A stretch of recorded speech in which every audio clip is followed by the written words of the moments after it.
Voilà, donc je prends donc la suite qui concerne le rapport d'application. S'agissant du rapport d'application lui-même, ce rapport constate que les textes réglementaires et les circulaires nécessaires à la mise en œuvre de la loi ont été pris dans les temps, et même s'agissant des principales dispositions de la loi, avec une certaine rapidité par le gouvernement.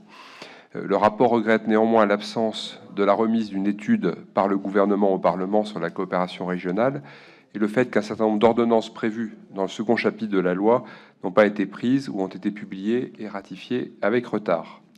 Plus largement, le rapport s'attache à mesurer précisément l'impact des dispositions de la loi sur 4 points. Alors, premier point. En premier lieu, le rapport s'intéresse aux données socio-économiques qui avaient présidé à l'élaboration de la loi de 2012, c'est-à-dire la vie chère. Il est établi que l'inflation a été maîtrisée dans les départements d'outre-mer depuis 2012. Entre janvier 2010 et avril 2015, le différentiel d'inflation entre la métropole et les 5 départements d'outre-mer est inférieur à 1 point, sauf pour la Guyane où l'inflation demeure plus faible. Les taux d'inflation annuel pour ces départements converge donc avec celui de la métropole qui s'élève à 1,4%. Cette faiblesse de l'inflation est imputable en grande partie à des facteurs internationaux, liés à la baisse des cours du pétrole et des matières premières, et nationaux, du fait de la prépondérance des échanges avec la France hexagonale, où l'inflation est faible. Toutefois, comme l'a souligné une note récente de l'Institut d'émission d'Outre-mer, cette faible inflation s'explique également par la mise en œuvre des outils créés par la loi contre la vie chère.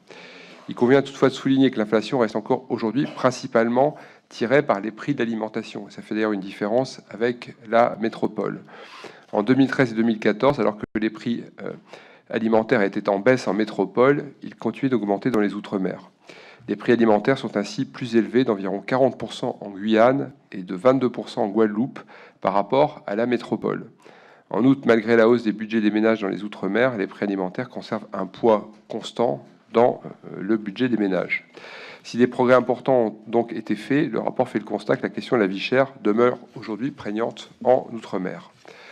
En deuxième lieu, le rapport traite des dispositions pro-concurrence de la loi, toutes applicables depuis sa promulgation. Pour rappel, il s'agit principalement de la possibilité de réglementer les marchés de gros sous certaines conditions, article 1er de la loi, de l'interdiction des exclusivités d'importation non justifiées économiquement, article 5, de l'élargissement du pouvoir confié aux régions et collectivités d'outre-mer de saisir l'autorité de la concurrence, article 8, et du renforcement du pouvoir d'injonction structurelle donné à l'autorité de la concurrence, article 10. Alors, en ce qui concerne la possibilité de donner au gouvernement de réglementer les secteurs pour lesquels des conditions d'approvisionnement ou les structures de marché limitent le jeu de la concurrence, afin de remédier à leur dysfonctionnement, a été mise en œuvre par le gouvernement dans le secteur des carburants via 3 décrets du 27 décembre 2013. Ces décrets qui concernent les 5 départements d'outre-mer ont toutefois eu plus de conséquences sur la rémunération des sociétés pétrolières en situation de monopole, que ce soit en matière de raffinage et ou de stockage, que sur la facilitation de l'accès au marché. Cet état de fait plaide pour que les modalités mises en œuvre pour favoriser l'accès aux facilités essentielles exploitées par ces sociétés pétrolières fassent l'objet d'une évaluation. C'est un point important et qui revient régulièrement s'agissant du sujet de la vie chère outre-mer. Plus globalement, il convient sans doute d'aller plus loin dans l'utilisation de ce pouvoir par le gouvernement, par exemple en ce qui concerne le marché des matériaux de construction. En effet, ce dernier secteur connaît des situations de monopole d'importation et de position dominante chez les distributeurs locaux de matériaux et en conséquence des surcoûts élevés. Et donc, il serait utile que le gouvernement fasse usage des possibilités nouvelles données par la loi dans ce domaine également des matériaux de construction. L'interdiction applicable au seul territoire ultramarin des accords ou pratiques concertées accordant des droits exclusifs d'importation à une ou plusieurs entreprises lorsque cela n'est pas justifié par l'intérêt des consommateurs démontre, c'était l'article 5 de la loi, aujourd'hui sa pleine utilité. L'objet de ces dispositions était notamment de trouver une solution à la question que pose le rôle central des importateurs grossistes au sein des circuits d'approvisionnement des Outre-mer. Ce modèle économique, qui coûte par nature plus cher que les circuits courts ou intégrés, se justifie dans les Outre-mer en raison de la difficulté à atteindre une masse critique de consommateurs. Toutefois, le problème repose non pas sur l'existence des importateurs grossistes, mais bien sur l'absence de concurrence entre eux, qui était directement liée aux accords d'exclusivité accordés par certaines entreprises et qui sont aujourd'hui interdits. Sur la base de cette interdiction, l'autorité de la concurrence enregistre ses premiers résultats. Par une décision du 10 septembre 2015, l'autorité a en effet constaté, dans le cadre d'une procédure de négociation, que 4 industriels du secteur de la distribution des produits de grande consommation outre-mer, on peut les citer, Bolton Solitaire SA, Danone SA, Johnson Santé et Beauté France et Pernod Ricard, se sont engagés à conclure des accords de distribution non exclusifs avec les grossistes importateurs.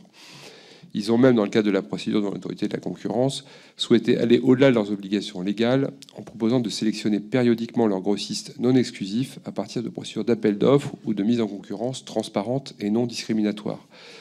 L'autorité de la concurrence a considéré que ces engagements répondaient à ces préoccupations de concurrence et les a acceptés et rendus obligatoires. Cette décision constitue une preuve de l'utilité et de l'efficacité de la création de cette nouvelle infraction. Si cette disposition ne donne pas lieu pour l'instant à des condamnations, ça ne signifie pas qu'elle est inefficace. Bien au contraire, le fait qu'elle donne lieu à des engagements volontaires qui vont au-delà des obligations légales et qui ont été rendus obligatoires par l'autorité de la concurrence témoigne à la fois du caractère dissuasif du dispositif et de la démarche pragmatique qui a inspiré la loi. L'objectif est bel et bien de renforcer à long terme, et si possible via négociation, la concurrence et non de punir les acteurs économiques. Il s'agit donc là d'une source de satisfaction, d'autant plus que l'autorité a indiqué qu'elle poursuivait l'instruction de pratiques similaires mises en œuvre par d'autres entreprises dans le secteur des biens de grande consommation. Par ailleurs, dernier point, en ce qui concerne le rapport d'application, la loi a procédé à un renforcement des pouvoirs de l'autorité de la concurrence. Cependant, sur ce point, le rapport relève peu de retombées concrètes. L'élargissement du pouvoir confié aux régions et collectivités d'outre-mer de saisir l'autorité de la concurrence, article 8 de la loi, et aux commissions locales d'aménagement commercial, article 12, n'est pas pleinement mobilisé par les acteurs concernés. L'autorité n'a en effet été saisie qu'une seule fois sur ce dernier fondement, ce qui plaide pour faciliter la saisine de l'autorité et pour renforcer la prise en compte de ses avis. Par ailleurs, le renforcement du pouvoir d'injonction structurelle donné à l'autorité de la concurrence, article 10, n'a quant à lui pas été mis en œuvre jusqu'ici. Cependant, il convient de souligner que cette disposition avait pour but d'être dissuasive plutôt que répressive. Au final, nous considérons que si, à ce stade, l'effectivité des mesures pro-concurrence n'est pas toujours aussi grande qu'espéré au départ, il convient de prendre en compte l'horizon temporel dans lequel s'inscrivent ces mesures. Ces dispositions qui visent à intensifier la concurrence à long terme ne peuvent produire, par nature, tous leurs effets à moyen et court terme. Merci, Madame la rapporteure. Pour les